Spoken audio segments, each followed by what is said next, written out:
Wish லிஸ்ட்ல உள்ள ஸ்ட்ரைட்னரு, flow dryer எல்லாம் வாங்கியாச்சு. ஆனா, அத யூஸ் பண்ணி பார்க்கணும். எனக்கு ஒரு மாரி பயமாவே தான் இருந்துச்சு. ஆனா, டெய்லி அந்த பாக்ஸ வந்து ஓப்பன் பண்ணி பார்த்து, பார்த்து மூடி, மூடி வச்சுக்குவேன். திரும்ப என் பையனுக்கு வந்து ஃபர்ஸ்ட்டு பர்த்டே செலிப்ரேஷனுக்கு பார்ட்டி மாரி வச்சிருந்தோம். அப்போ அதுக்கு நம்ம யூஸ் பண்ணலாம் அப்படிங்கிற பிளான்ல தான் ஒரு 3, 4 டேஸாவே பார்த்துட்டு, பார்த்துட்டு வச்சுட்டே இருந்தேன். திரும்பி அந்த டேயும் வந்துச்சு, யூஸ் பண்ற நாளும் வந்தாச்சு. எல்லாம் எடுத்து ஃபர்ஸ்ட்டு ட்ரை எல்லாம் பண்ணிட்டேன். ஓகே. சூப்பரா ட்ரை எல்லாம் ஆயாச்சு. அதுக்கப்புறம் அந்த ப்ளோ ட்ரையர் பிரஷ்ஷ வச்சு தான் ஃபர்ஸ்ட்டு ஸ்டார்ட் பண்ணியிருந்தேன். ஒரு 90% வந்து ஹேர் வெட்டா இருந்தது. இதெல்லாம் யூஸ் பண்றதுக்கு முன்னாடி தயவுசெய்து ஹேர் ஹீட் புரொடெக்ஷன் சீரம் இருக்கும். அந்த ஸ்ப்ரே எல்லாம் யூஸ் பண்ணிக்கோங்க. என்ட்ட அது இல்ல. அதனால தான் நான் அது இல்லாம யூஸ் பண்ணேன். அத நான் இப்போ சீக்கிரத்தில வாங்கிருவேன். நெக்ஸ்ட் மந்த் கிட்ட வாங்குனதுக்கப்புறம் அத யூஸ் பண்ணிட்டு தான் இது பண்ணுவேன். திரும்பி எனக்கு ஃபர்ஸ்ட்டு ஒண்ணொண்ணா இது பண்ண தெரியல.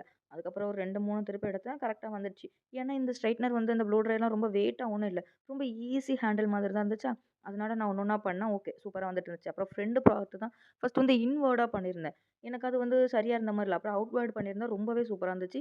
நான் வந்து லாஸ்ட் டைம் ஹேர் கட் பண்ண போம்போது, அங்க உள்ள அந்த ஸ்டைலர்ட்ட வந்து எனக்கு எப்படி பண்ணணும்னு ஒருக்கா சொல்லி தாங்கன்னு சொல்லி ஒருக்கா கேட்டிருந்தேன். அப்ப அவங்க சொன்ன ஒரே ஒரு ஐடியா வந்து எப்பவுமே அவுட்வேர்ட்ல பண்ணுங்க.